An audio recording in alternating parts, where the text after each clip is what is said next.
Bonjour,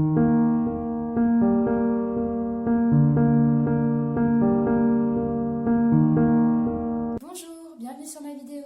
Si vous êtes ici, c'est que vous souhaitez sûrement en apprendre un peu plus sur le développement émotionnel de votre enfant. Vous venez peut-être d'avoir un petit bébé ou alors il est en route et vous souhaitez comprendre ce petit être et surtout l'accompagner au mieux car nous sommes le premier impact le plus important dans sa vie. Alors pour me présenter, je m'appelle Maude, je suis thérapeute et kinésiologue. La kinésiologie est une pratique de développement personnel, d'équilibre et de bien-être. Vous vivez un mal-être, un stress, une situation qui revient régulièrement, une angoisse, une maladie.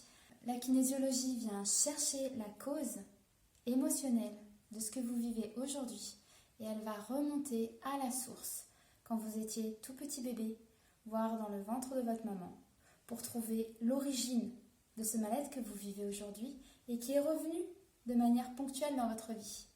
Le but est de libérer cette émotion afin de vous libérer au présent.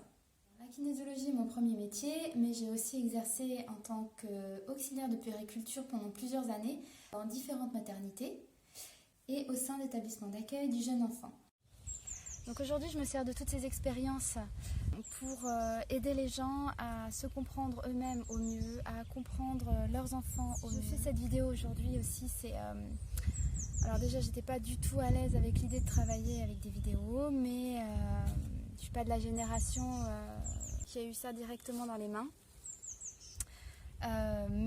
Voilà, on s'adapte, faut s'adapter à notre monde et aux technologies d'aujourd'hui. Donc j'ose la vidéo pour partager avec le plus grand nombre de personnes à qui ça parlera, ce que j'ai appris, ce que j'ai à transmettre. Donc dans cette vidéo, je vais aborder quelques thèmes. Il y en a plusieurs, beaucoup trop pour tout tenir sur une vidéo.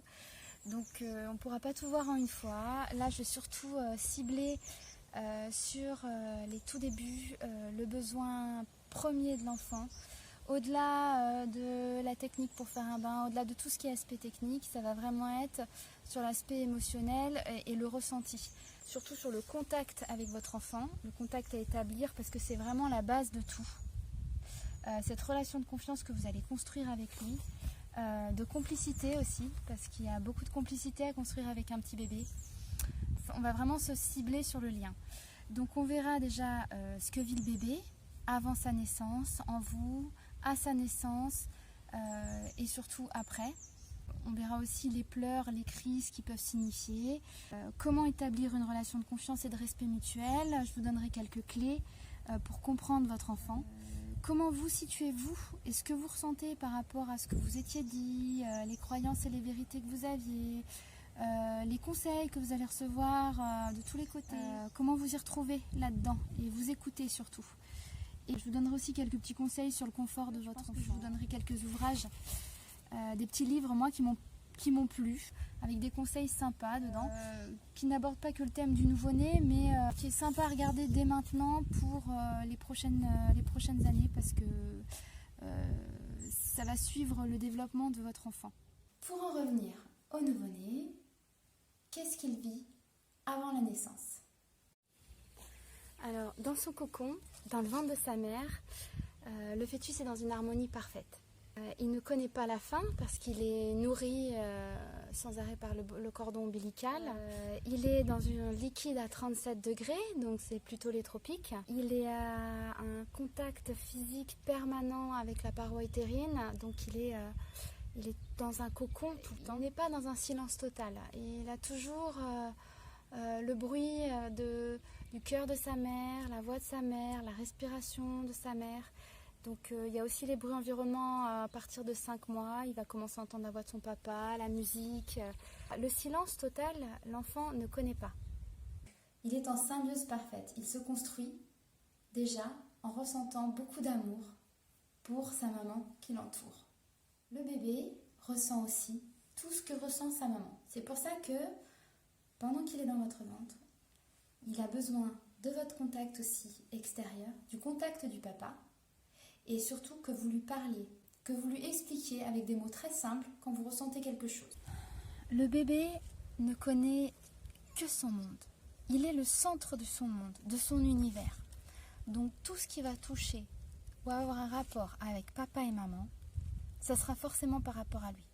Si sa mère est énervée ou si son père et sa mère ont une dispute, pour le bébé, ce sera forcément par rapport à lui, ce sera forcément sa faute. C'est important de répéter à votre enfant, même après à sa naissance, même les premières années, quand il y a quelque chose que vous ressentez, c'est de lui expliquer qu'en tant qu'adulte, vous ressentez des choses et que ce n'est pas par rapport à lui, que ce n'est pas de sa faute. Voilà. C'est très important pour l'enfant de comprendre qu'il n'est pas la source de vos difficultés ou de votre problème et que surtout, vous l'aimez. Ensuite vient la naissance, le fameux moment de la naissance. Selon les bébés, selon les naissances, ça se passe différemment. Il y en a qui se passent très facilement, il y en a d'autres où c'est un peu plus compliqué. Le bébé doit un peu lutter. Au moment où il sort, où est maman? Première question, premier besoin, où est maman? La maman, le contact, votre odeur. Si vous laissez un nouveau-né évoluer tout seul sur votre ventre, le premier réflexe qu'il aura, même si ça prendra un peu de temps, ce sera d'aller au sein de la maman. Pourquoi? Parce qu'il y a le goût et l'odeur du liquide amniotique dans votre lait. Le besoin de contact est important à ce moment-là. Le peau à peau, avoir votre bébé contre vous, entendre votre voix, votre chaleur. Il a besoin d'être rassuré, il sort de sa bulle. C'est comme si vous sortiez de votre vaisseau et que vous atterrissiez sur une planète inconnue où tout est complètement différent de ce que vous avez connu. Parce que là, il fait froid. Il a perdu au moins 15 degrés en moyenne par rapport à votre ventre. Il sent les courants d'air. Il y a du bruit autour. Ça résonne, c'est différent. C'est un peu l'angoisse pour ce petit. Il sent des odeurs. Il vous cherche. Puis quelques heures plus tard, chose qu'il n'avait jamais connue avant, la faim pour un nouveau-né, c'est pas comme nous où on sent qu'on a un petit creux, qu'on commence à avoir une petite dalle et on va peut-être aller manger dans une petite demi-heure. Non. La faim chez un nouveau-né, ça arrive tout de suite, sans prévenir, d'un coup. Pour les sportifs, pour ceux qui pratiquent un peu le cyclisme ou la natation, c'est à peu près comme une fringale. La faim chez un nouveau-né, un bébé, c'est une fringale. Elle monte d'un coup, elle est explosive, elle est même douloureuse. Il y a un livre qui est pas mal, Le père et son enfant de Dodson. Il a aussi écrit Tout se joue avant 6 ans, qui est aussi un excellent bouquin, donc, que je vous conseille. Après, avec les préparatifs, je comprends que c'est pas simple de vouloir tout de suite lire des bouquins qui font autant de pages. Mais au départ, vous voyez, vous pouvez un petit peu feuilleter, vous pouvez aussi un petit peu stabiloter des petites choses. C'est toujours bon à prendre, je suis du genre à lire plusieurs bouquins en même temps, donc je feuillette un petit peu partout. Et dans celui-là, ce qui est très bien, c'est qu'il explique les besoins fondamentaux de l'enfant. Le premier besoin fondamental de l'enfant, c'est manger. Un enfant s'exprime par des cris. Alors concernant les cris du bébé, déjà le bébé crie parce que c'est le seul moyen de vous alerter. Au fur et à mesure que vous allez apprendre à connaître votre bébé, vous allez apprendre aussi à distinguer ses cris. Il y a les cris qui sont liés à la faim, il y a les cris qui vous appellent, qui peuvent être une gêne, la couche, une étiquette qui le gratte dans le body. Il y a aussi les cris qui peuvent être liés à la peur. Si vous laissez votre bébé dans le noir et dans le silence complet, déjà c'est pas du tout recommandé pour la mort prématurée du nourrisson parce que le bébé n'a pas l'habitude d'être dans le noir complet ni dans le silence complet, donc il pourrait oublier de respirer. Donc voilà, c'est aussi pour ça qu'on garde les bébés près de nous au départ, hein. Et au-delà de ça, il y a aussi les cris qui sont liés à la douleur. Alors souvent on les reconnaît parce que c'est des cris qui montent d'un coup, c'est très fort et ça peut être le mal de ventre parce qu'au départ ils ont le système digestif qui se met en place, donc ils ont souvent mal au ventre, surtout quand ils passent au biberon. À l'alimentation artificielle, le système digestif a un peu de mal au départ à le digérer et ça peut être assez douloureux. Vous reconnaissez les douleurs liées au ventre de l'enfant parce qu'il va se tortiller d'une certaine manière en bougeant ses jambes, en pliant ses jambes. Je vous donnerai quelques petites astuces plus tard dans la vidéo aussi pour calmer le mal de ventre du bébé. Le cri de douleur qui monte d'un coup, il faut tout de suite l'écouter, prendre votre bébé contre vous et le rassurer. Ça peut être aussi quand vous le mettez dans le bain et que le bain est un peu trop chaud. Ça peut être une sensation de froid quand vous lui changez la couche et qu'il prend un coton froid sur les fesses alors qu'il s'y était pas préparé. Voilà, votre instinct par la suite va réagir immédiatement.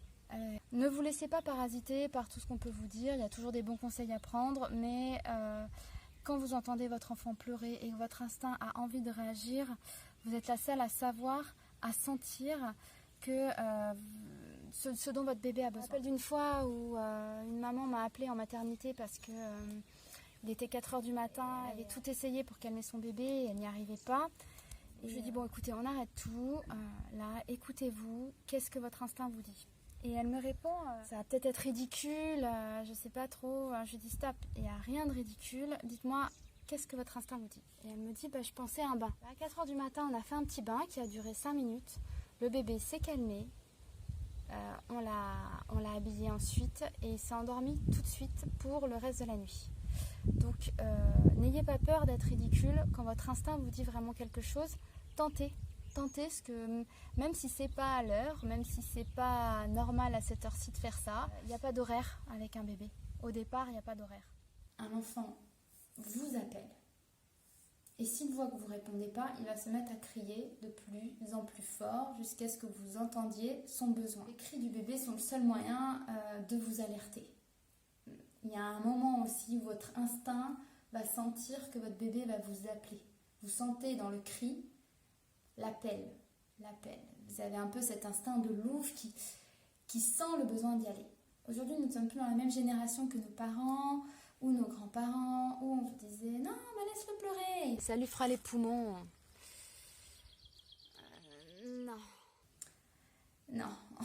Non. Si votre enfant pleure, c'est qu'il a besoin de vous. Il n'y a pas de caprice avant l'âge des 2 ans, à peu près 2 ans. Donc s'il pleure, c'est qu'il a faim, ou qu'il a froid, ou que sa couche est mouillée, ou qu'il a peur et qu'il a besoin d'être rassuré. L'enfant a beaucoup d'angoisse aussi au départ, parce qu'il a tout le temps été avec vous, et il doit s'habituer à ne plus être avec vous, à l'intérieur de vous. Donc certains parents veulent l'habituer dès le début à être tout seul dans sa chambre. C'est un choix, mais sachez que s'il vous appelle, c'est qu'il a besoin de vous.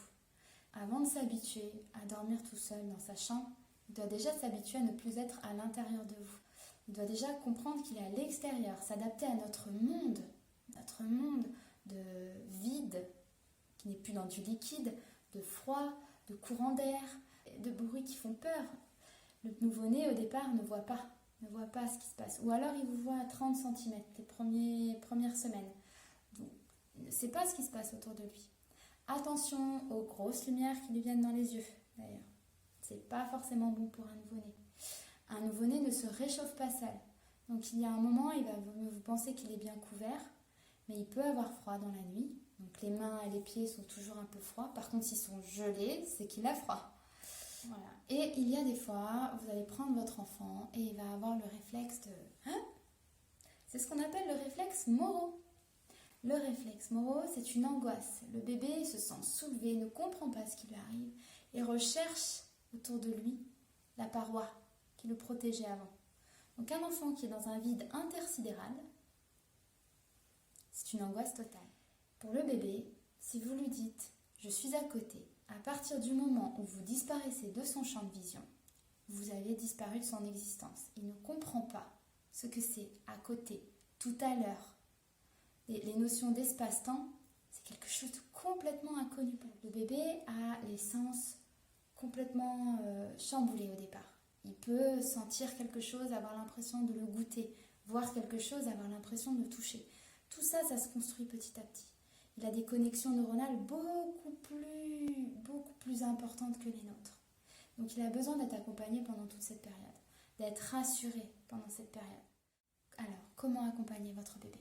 Déjà, dans tout ce que vous faites, parlez-lui, expliquez-lui. Alors une chose fondamentale aussi, dans la communication et le lien de confiance avec votre enfant, c'est de prévenir l'enfant dans tous les gestes que vous faites. De prendre dans mes bras, quand je t'enlève la couche, je t'essuie avec un coton, attention c'est frais, parce que je pense que si on vous colle un coton mouillé sur les fesses sans vous prévenir, c'est pas forcément agréable.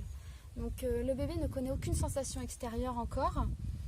Au fur et à mesure des mois, il va s'habituer aux gestes qui sont habituels, mais au départ, il ne connaît rien. Donc c'est bien de lui expliquer, de lui apprendre, avec des mots simples.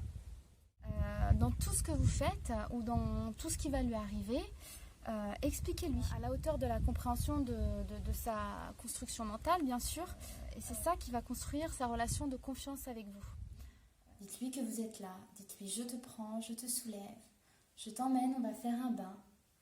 Ne lui parlez pas de tout ce que vous allez faire dans la journée parce qu'il ne retient que ce que vous allez faire au fur et à mesure. On va faire le bain. Je te déshabille, je t'enlève le pyjama. Je vais te mettre dans l'eau, est-ce que ça va? Et je te parle pendant que je te fais les choses. Et tu entends ma voix pendant que je fais les choses. Et ça te rassure parce que tu vois que je t'accompagne et que je suis là. Alors c'est là aussi que la relation de confiance commence avec votre enfant. Dans tout ce que vous allez faire, prévenez-le. Avant de le mettre dans les bras de quelqu'un qu'il ne connaît pas, présentez-lui la personne à qui vous allez le mettre dans les bras. Et même quand il le connaît, je te mets dans les bras de mamie, c'est mamie, voilà, elle t'aime beaucoup. Avant de le porter aussi, avant de porter votre enfant, même plus tard quand il tiendra assis, si vous arrivez derrière et que vous le soulevez d'un coup alors qu'il était en train de jouer, mettez-vous juste à sa place. C'est une sensation super angoissante de se sentir soulevé d'un coup alors qu'on est concentré sur quelque chose. C'est pas quelque chose qui met en confiance. Donc, tout ce que vous allez faire, mettez-vous à sa place. D'accord. Je voudrais en revenir aussi à tout ce qui est intimité, respect de l'intimité de l'enfant. Nous, en crèche, on ne changeait pas un enfant qui n'avait pas envie d'être changé par nous. C'est-à-dire qu'on négocie avec l'enfant. On ne va pas le laisser avec la couche sale, bien sûr, donc on trouvait des solutions. On négocie avec l'enfant. On lui demande s'il est d'accord que ce soit nous ou que ce soit une de nos collègues. Votre enfant peut se sentir mal à l'aise, au bout de quelques mois, bien sûr, si quelqu'un qui ne connaît pas va lui changer sa couche. Voilà, il faut lui demander s'il est d'accord. Est-ce que tu es d'accord? Une relation liée à son intimité qui est importante. On apprend déjà le respect à ce niveau-là. C'est comme tout ce qui est suppositoire, thermomètre. Alors, la température, déjà, on ne la prend plus dans les fesses. C'est surtout au front, si vous avez un thermomètre spécifique, ou sous le bras. C'est vraiment en cas de forte fièvre, un gros doute que vous allez le prendre en rectal, et dans ces cas-là, vous mettez bien du liniment ou une huile particulière, une crème sur le thermomètre, et vous prévenez l'enfant aussi de ce que vous allez lui faire. Vous lui expliquez. Pareil pour le suppositoire, essayez de lubrifier avec justement le liniment, la crème que vous avez pour le changer, et prévenez-le. C'est pas pareil, encore une fois, mettez-vous à sa place. Quand vous allez sortir de la maternité, surtout si vous êtes une toute nouvelle maman, au départ, c'est un peu flippant parce que vous allez vous retrouver après 3 jours toute seule dans le grand bain, avec papa bien sûr, ou pas. Ne vous inquiétez pas, prenez les choses au fur et à mesure, au jour le jour. La nature est bien faite, on vient des cavernes. Si en 2020, on est toujours en vie, c'est qu'on a su se débrouiller quand même. À partir du moment où vous avez établi le contact avec votre bébé et que vous comprenez que votre enfant vous exprime des choses, et qu'il a besoin que vous lui exprimiez des choses, que ce contact-là est passé, vous avez toutes les clés en main pour comprendre votre enfant et que ça se passe très bien. Il n'y a pas besoin d'attendre que votre enfant hurle pour réagir, parce que votre enfant va comprendre que tant qu'il hurle pas, vous ne réagissez pas. Donc il va se mettre à hurler directement. Alors que quand on n'attend pas qu'il hurle et qu'on répond tout de suite à ses premiers besoins, on ne va pas en faire un bébé capricieux parce qu'il n'y a pas de caprice, il n'y a pas d'ego à cet âge-là. Donc on va juste répondre et lui montrer qu'on est là. Votre bébé va être rassuré, va savoir que vous êtes là et vous exprimera les choses sans forcément hurler. Ça, c'est magique. Vous allez entendre des conseils à la maternité, d'auxiliaires, de sages-femmes qui vont toutes vous dire quelque chose de différent. Donc à la fin, vous pouvez avoir cette angoisse de vous dire « Oh, j'ai rien retenu, on m'a dit blanc, on m'a dit noir, on m'a dit gris, je ne sais pas quelle couleur je dois choisir. » Les mamans qui vont dire, les grands-mères, les belles-mères qui vont vous en dire aussi « Oh là là, non, vous n'êtes pas comme ça. » Laisse-le pleurer, il va s'habituer. Mais qu'est-ce que tu le couves? Oui, couvez-le si vous ressentez le besoin. Si vous êtes là à table à vous dire « Ah, il pleure, j'ai envie d'y aller, mais tout le monde me juge », vous souffrez, votre enfant souffre. Quel est l'intérêt? Soyez la mère que vous avez envie d'être. Alors au départ, écoutez votre nature. Écoutez la louve qui est en vous. Écoutez votre instinct. Faites-vous confiance. Ce qu'il vivra va le former, va le forger, va le formater. Il sera conditionné par tout ce qui l'entoure, tout ce que vous lui apporterez, mais il a déjà sa petite personnalité. Il est déjà quelqu'un. Il est déjà quelqu'un au fond de lui qui va grandir et se développer. Au fond de nous, avant tout ce que nos parents nous ont appris, avant tout ce qu'on a vécu, on est un être, on est quelqu'un de plus profond que tout ça. Un premier livre que je vous conseille, c'est Les 5 blessures de l'âme qui empêchent d'être soi-même de Lise Bourbeau. Ça va vous en apprendre beaucoup sur vous-même, mais ça va aussi vous apprendre que tout se joue avant les 1 an chez le tout petit. Alors à la sortie de la maternité, la question doit se poser, est-ce qu'il dort avec nous ou pas? Alors, vous avez peut-être déjà décidé, la chambre est prête, le lit est fait, mais une fois que vous l'avez dans les bras, peut-être que vous avez envie de changer d'avis. Si au départ, ça vous déchire le cœur de le laisser dormir tout seul et que vous ressentez ce besoin de l'avoir près de vous, gardez-le près de vous. Si vous ressentez ce besoin, dites-vous que votre enfant le ressent d'autant plus. Un petit conseil aussi sur les pleurs du bébé. Qu'est-ce qui se passe quand ce bébé passe la nuit tout seul? Vous le couchez, vous le laissez pleurer. Donc ça, comme on l'a vu, les pleurs signifient quelque chose. La faim, la soif, une angoisse, il vous cherche tout simplement. Où est maman? Ça peut être aussi une gêne, une douleur. C'est compliqué pour le petit bébé de vous faire comprendre alors qu'il n'a pas les mots ce qu'il ressent. Donc voilà, le bébé pleure. Vous vous dites, non, je le laisse pleurer, il va finir par s'endormir, se rendormir. Le bébé commence par vous appeler, il vous appelle, il pleure de plus en plus fort. Et à un moment, il va être en colère parce qu'il se rend compte que vous ne venez pas. Il va pleurer encore plus fort et à un moment, il va comprendre que vous ne viendrez pas. L'enfant vous appelle à l'aide et il comprend que vous ne viendrez pas. C'est comme si vous mettez-vous à sa place en tant qu'adulte. Dans toutes les circonstances, mettez-vous à sa place en tant qu'adulte. C'est pas parce que c'est un enfant qu'il ne mérite pas le même respect que nous en tant qu'adultes. Au contraire, à sa place. Vous vous retrouvez dans une situation compliquée, d'angoisse totale. Vous avez besoin d'aide. Vous ressentez un besoin d'aide de quelqu'un, d'une présence. Et vous appelez cette présence. Vous savez qu'elle n'est pas loin, qu'il y a quelqu'un qui est là pour vous normalement. Sauf que cette présence ne vous répond pas. Qu'est-ce que vous ressentez au bout d'un moment? Le petit bébé, au bout d'un moment, il va ressentir du désespoir. Il va ressentir qu'on l'abandonne, qu'on le laisse dans son problème. Donc il va finir par arrêter de pleurer parce qu'il va comprendre que quand il a besoin d'aide, vous n'êtes pas là. Et là, l'enfant passe un cap qui va s'intégrer en lui et qui ressortira plus tard dans sa vie, qui aura un impact dans sa vie.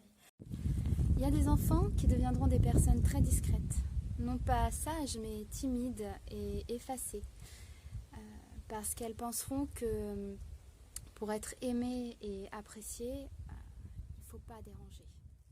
Il ne faut pas faire de bruit. Et il y en a d'autres qui au contraire vont revendiquer, vont être là, vont s'affirmer, vont se faire comprendre, vont hurler pour qu'on les écoute. Ces personnes-là exprimeront leurs besoins avec beaucoup de force. Elles auront besoin qu'on les remarque pour se sentir exister. Tout ça pour vous expliquer que l'enfant cherche par tous les moyens à être aimé. Donc ça, on le verra plus tard dans d'autres vidéos parce que là, on parle surtout du nourrisson, des débuts émotionnels du nourrisson. Mais même l'enfant en évoluant va avoir des attitudes pour vous faire réagir. Donc même un enfant qui fera beaucoup de bêtises, ce sera pour vous faire réagir. Mais toujours dans un besoin d'amour. Aujourd'hui, on cible plus l'éducation positive dans le but que nos enfants se développent le mieux possible. C'est-à-dire qu'ils gagnent de l'estime de soi, qu'ils gagnent de l'autonomie, de la confiance en soi, du respect et la notion de responsabilité.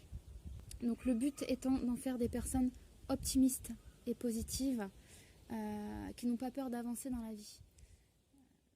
J'en ai 2 qui sont pas mal à vous faire découvrir. Donc il y a Éduquer sans punir de Thomas Gordon, qui est pas mal, qui explique pourquoi la punition, au final, on se rend compte que les punitions, ça nous fait tendre à des comportements destructeurs plus tard.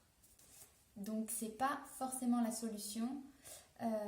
Bien sûr, on vient de générations au-dessus où c'était un petit peu comme ça que ça fonctionnait parce qu'on n'était pas, on ciblait pas autant le développement positif de l'enfant. Il explique qu'au-delà de la discipline, il y a l'autodiscipline qui permet de responsabiliser l'enfant déjà, qui permet d'éviter de fonctionner par le chantage de soit la punition, soit la récompense, qui est aussi une forme de chantage.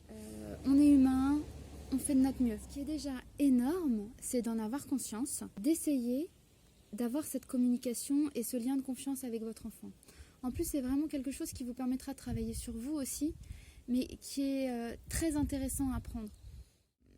Moi, j'ai appris comme ça que quand un enfant joue, par exemple, ça, c'est pas dans le nouveau-né, mais ce sera un autre sujet, mais quand un enfant joue, c'est important de lui dire que dans 5 ou 10 minutes, ou à la fin de son puzzle, on va partir.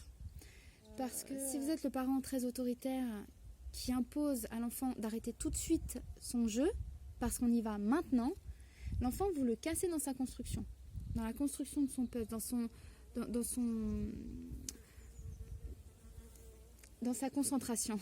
Dans sa concentration. Ce qui fait que plus tard, ce sera un adulte. C'est le genre de personnes qui ne finissent pas ce qu'ils ont commencé. Qui ne finissent pas un livre jusqu'au bout, qui ne finissent pas un ouvrage jusqu'au bout. Un des mal-être principaux que l'on retrouve chez beaucoup de personnes, c'est le manque de confiance en soi.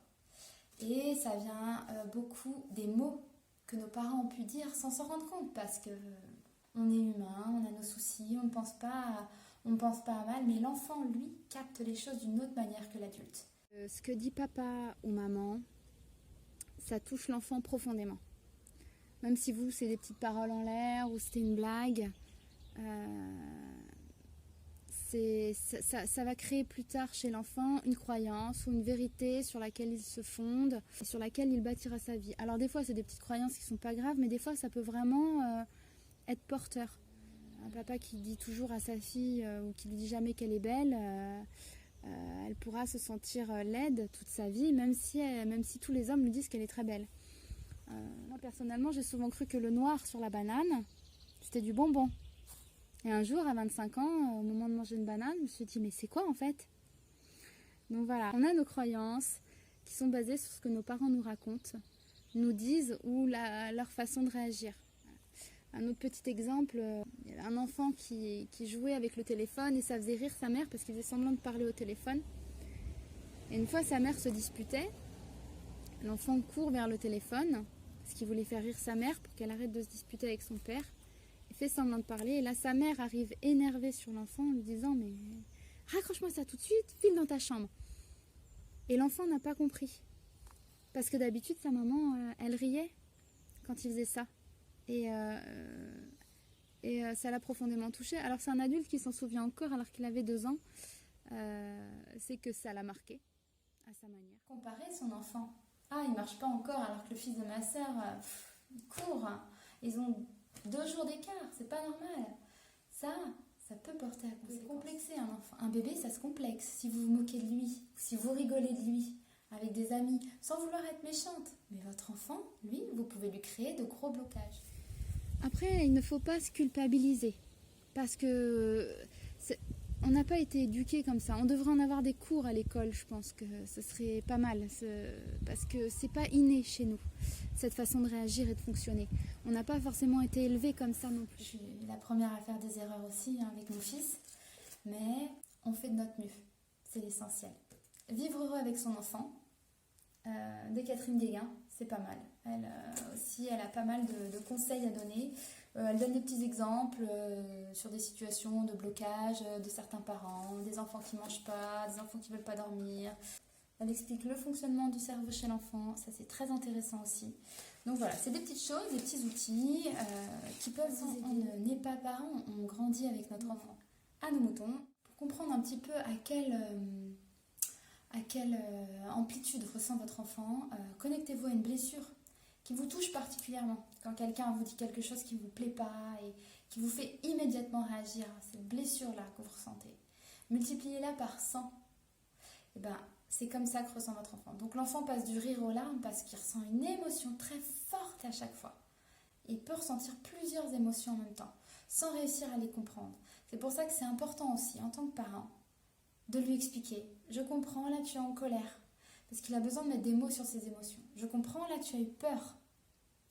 Il faut lui expliquer un petit peu ce qu'il ressent pour que lui puisse mettre des mots sur ses propres émotions. Il a été prouvé qu'un bébé qui ne reçoit pas d'affection, même s'il est nourri, changé, s'il n'a pas d'affect, le bébé se laisse mourir. Pour ceux qui ont vu dans le film La Belle Verte, les bébés ont effectivement une aura très grande et se rechargent d'amour et se rechargent avec l'amour. Néonate et en réanimation pédiatrique, on voyait souvent les bébés, l'état du bébé qui allait de mieux en mieux, beaucoup mieux, dès qu'il entendait la voix de sa mère et qu'il sentait sa présence. Donc la force du bébé, elle réside vraiment dans tout ce qui est émotionnel. C'est pas juste quelque chose qui boit, qui mange et qui fait caca. C'est au contraire tout un concentré de ressenti. Mais à partir de 5-6 mois, l'enfant s'exprime mieux. Donc on pense qu'il est plus facile à 2 mois. Il va juste pleurer, donc on ne comprend pas ce qu'il a. Mais à 2 mois, il ressent autant, et à 1 mois, et à 3 jours, et à la naissance, et à 6 jours, peu importe. C'est juste qu'il ne sait pas l'exprimer de manière à ce que nous, on comprenne clairement ce qu'il exprime. Mais il l'exprime, donc il le ressent. Peu importe la façon dont vous allez vous y prendre. Est-ce que je le fais dormir avec moi en cododo? Est-ce que je l'allaite? Est-ce que je l'allaite pas? Est-ce que je le garde tout le temps dans mes bras en peau à peau, en écharpe? Peu importe ce qu'on vous dira. Écoutez juste ce que vous avez envie de faire à l'intérieur. Profitez de cette vie. Votre enfant, chaque phase que vous allez vivre avec lui, elle ne va pas durer. Un enfant, ça grandit très vite. À 1 an, il fera ses premières danses, ses premiers pas. Donc, il sera déjà plus le petit nourrisson que vous avez là dans les bras. J'ai moins bien fait les premières années. C'est pas grave. Si c'est un peu plus le bordel, c'est pas grave. À la retraite, vous aurez une maison bien rangée. Donc, c'est pas grave. Profitez. Autorisez-vous à faire comme vous avez envie de faire et vous rencontrerez des gens qui sont sur la même longueur d'onde que vous. Mon bébé avait une phase d'éveil à 4h du matin. Je prenais le temps de me lever, le mettre dans son parc avec ses jeux. Il jouait à fond. Pendant ce temps, je regardais la fin du film que j'avais loupé ou ma série avec un thé. Et au bout d'1 heure, quand il avait assez joué, il me réclamait d'aller au lit et on retournait se coucher. Alors oui, on est un peu crevé le matin, mais ce n'est pas une phase qui a duré très longtemps. Votre bébé vous aime et ce qu'il fait, c'est pas pour vous embêter. Il a énormément d'énergie qu'il ne contrôle pas. Et des fois, il nous demande même de l'aide pour savoir quoi en faire de cette énergie. Tout ce qu'il vit, de toute façon, il est en proie à l'émotionnel. Il ne peut pas raisonner et réfléchir de manière construite avec un mental avant ses 6 ans. C'est physiquement, biologiquement comme ça. Si votre bébé fait une crise, prenez-le dans vos bras, bercez-le, cajolez-le, rassurez-le. Regardez s'il n'a pas faim et s'il a couché propre. S'il a juste besoin de votre contact et d'être bercé, peut-être juste en le prenant dans vos bras, déjà ça va le calmer. Peut-être qu'il a mal au ventre. Alors dans ces cas-là, il y a plusieurs positions que vous pouvez faire pour le calmer. Essayez de l'allonger sur vous, sur le ventre, ou sur votre bras, sur le ventre aussi, ou lui masser le ventre, ou lui remonter les petites jambes au niveau de son ventre. Le port en écharpe aussi. Portez votre bébé en écharpe. Déjà, il est en contact avec vous et en plus, ça facilite grandement sa digestion. Il a les jambes remontées, du coup, comme une petite grenouille. Ça l'aide beaucoup à évacuer aussi. C'est quelque chose de très rassurant. Il est bercé par votre mouvement. Et vous pouvez continuer vos occupations en ayant votre bébé toujours en contact avec vous. Il n'y a rien de plus naturel que d'avoir votre bébé contre vous. Sans téléphone, sans télé, sans... Juste être dans le moment, apprécier le moment avec lui, dans la respiration commune, dans le fait d'être en contact avec lui, dans le fait de le bercer, de lui chantonner une petite chanson. Et votre bébé ne pourra que être apaisé grâce à ce contact. Le contact de la maman est magique pour le bébé. Alors les papas dans tout ça, bien sûr vous avez votre place. Au début c'est un petit peu compliqué de faire votre place. En fait, la maman va donner toute son énergie au bébé les premiers jours. Donc vous, le papa, vous êtes là pour donner toute votre énergie à la maman. Elle pense à nourrir son bébé, à le consoler, à l'avoir toujours sur elle. Donc vous allez être là pour l'aider, par exemple pour les courses, faire à manger, l'homme du foyer, quoi, rapporter la nourriture, porter les sacs, les poussettes, charger la voiture, le rôle du père, quoi. Le rôle du papa, ça va aussi être les câlins quand maman n'est pas disponible, maman a besoin de prendre une douche. Vous aussi, portez votre bébé en contact, en écharpe, il faut qu'il s'habitue aussi à votre odeur, il connaît déjà votre voix, il a peut-être eu votre contact à travers la paroi utérine. Donc c'est très important aussi que vous ayez votre place de papa. Ne cherchez pas à remplacer maman, vous êtes papa. Et papa, c'est différent de maman. Vous allez voir que dans les jeux déjà, ou dans l'échange avec votre enfant, ce sera différent de la maman. Sachez les papas que votre rôle est prédominant aussi. Donc voilà, je crois que j'ai fait le tour des tout premiers débuts avec votre enfant. Pour vous donner des petits conseils de sortie de maternité, au cas où vous les ayez un petit peu oubliés, les biberons c'est toutes les 3-4 heures. Alors, si le bébé a faim au bout de 3h30, vous dites pas attends, encore un petit quart d'heure. Non, il a faim. Pour l'allaitement, c'est à la demande. Les conseils en cododo, vous pouvez me les demander, on peut en discuter via mon mail. Ou n'hésitez pas à m'envoyer un petit mot si vous avez des questions. Pareil pour l'écharpe de portage, on en a essayé plusieurs, donc tout dépend des styles et des goûts, hein, c'est pareil. Pensez bien à vérifier régulièrement la couche, le bain, c'est pas tous les jours. Par contre, le soin du cordon, c'est tous les jours. Attention aux ondes du téléphone. Les ondes du téléphone à côté du bébé, dans le berceau du bébé, c'est pas bon pour son cerveau. Nous, on n'avait pas de téléphone portable quand on était bébé, donc on ne sait pas dans 20, 30, 40 ans les effets que ça aura eu sur leur santé. Pour les parents fumeurs, c'est pareil. Le bébé ne s'habitue pas à la fumée, donc fumez plutôt dehors. Une petite dernière chose sur les poussettes, parce que quand on aura le droit de ressortir après ce confinement, je pense que tout le monde va se faire plaisir. Le bébé a besoin de vous voir, d'accord? Le bébé a besoin de vous voir pour être rassuré. Je vois beaucoup de poussettes où le bébé est à l'extérieur déjà. Quand il pleure, vous ne savez pas ce qu'il a. Et on entend le bébé hurler, c'est juste abominable. Donc, normalement, les poussettes sont faites pour se mettre dans les deux sens. Mettez-le face à vous pour que votre bébé vous voie et soit rassuré, pour que vous puissiez avoir un contact avec lui. Vous pouvez vérifier aussi que s'il pleure, il a peut-être soif parce qu'il fait chaud. Il va faire chaud. Surtout que pas de bébé au soleil, ils ne peuvent pas mettre de crème solaire tout de suite, donc voilà. Et surtout, les poussettes fermées avec un voile. Faites bien attention qu'il y ait de l'air qui passe, parce que sinon ça fait un vrai four pour votre bébé, donc ça va être encore pire au niveau de la chaleur. N'hésitez pas à passer un petit doigt derrière sa nuque pour vérifier qu'il n'est pas très chaud, qu'il ne soit pas en train de transpirer. Proposez-lui régulièrement à boire, que ce soit la tétée ou un peu d'eau minérale, d'eau en bouteille. C'est la fin de ma vidéo, je vous remercie d'avoir été avec moi jusque-là.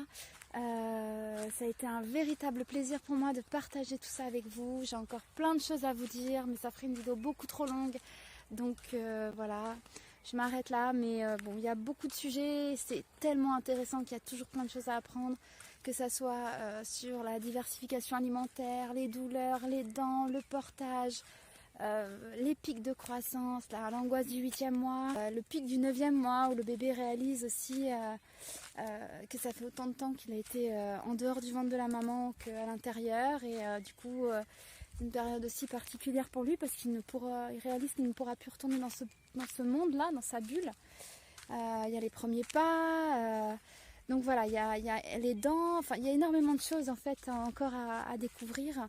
Le seul conseil que je peux vous donner, c'est kiffer, profiter, retrouver l'enfant que vous avez été, retrouver l'enfant intérieur, découvrir avec lui ses matières, le toucher, le fait de mettre les doigts dans la purée et découvrir ce que ça fait. C'est génial de voir un bébé découvrir la vie, découvrir tout et de l'accompagner là-dedans. C'est juste des moments magiques. Sachez que chaque phase ne dure pas.